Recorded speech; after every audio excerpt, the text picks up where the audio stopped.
Hey friends, welcome to Funify. Today I'm super excited to share an amazing story with you called King Arthur and the Sword in the Stone. It's a tale full of adventure, magic, and brave heroes. You'll meet King Arthur, see incredible challenges, and discover how destiny can surprise us in the most unexpected ways. So sit back, relax, and enjoy every moment of this wonderful story.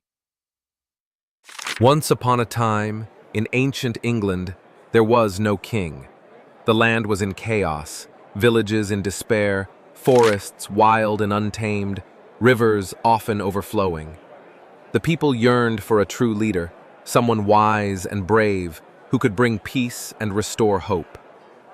One day, a mysterious stone suddenly appeared in the quiet churchyard of London.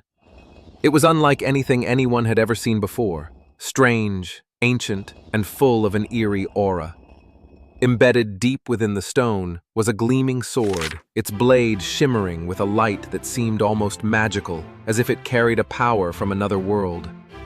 Along the sword's edge, golden letters were etched carefully, forming a message that sent a shiver through anyone who read it.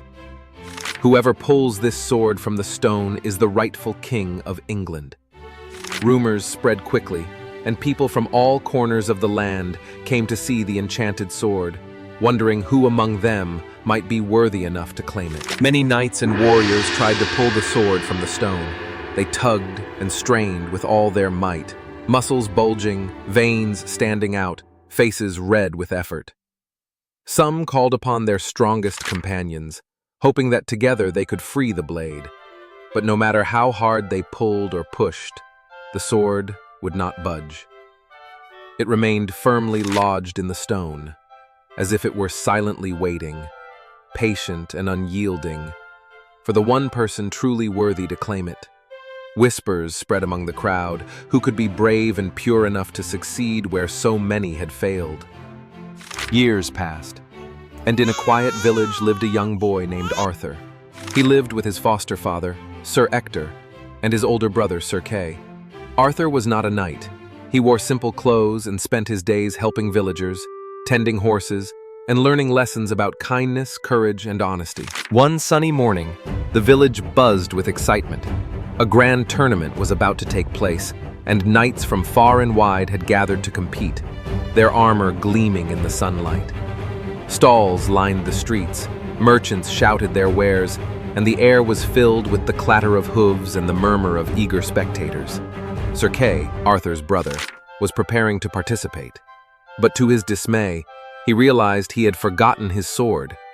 Panic flashed across his face, and Arthur, eager to help his brother, dashed through the crowded streets, weaving between merchants and villagers, desperately searching for a replacement sword before the tournament began.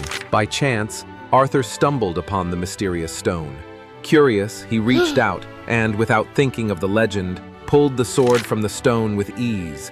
To him, it felt surprisingly simple, but when he returned to the tournament, everyone gasped in astonishment. The lords and knights gathered around the stone, their faces filled with doubt and disbelief.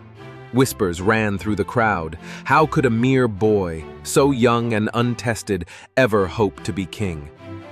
One by one, the knights tried again, pulling with all their strength, but the sword would not move an inch. The tension grew heavy in the air.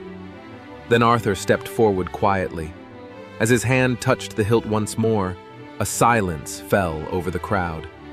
With no struggle, no effort, the sword slid free from the stone, shining brilliantly in the sunlight, as if it had been waiting only for him all along. At first, some nobles refused to accept him as king. But Arthur, humble and wise, showed courage, fairness, and wisdom beyond his years. Slowly, the people began to believe, and peace returned to the land. In the years that followed, Arthur gathered the greatest knights from every corner of the kingdom, men of courage, loyalty, and honor. Together, they formed the legendary Knights of the Round Table, a brotherhood unlike any other. Side by side, they protected the realm, fought for justice, and brought peace and glory to the land. Songs were sung of their deeds, and their names were remembered for generations. And yet, all of it, the legends, the victories, the hope, began with a single moment, with a single test, with a sword in a stone. And that's the end of today's exciting story. See you next time with another amazing tale. Goodbye for now.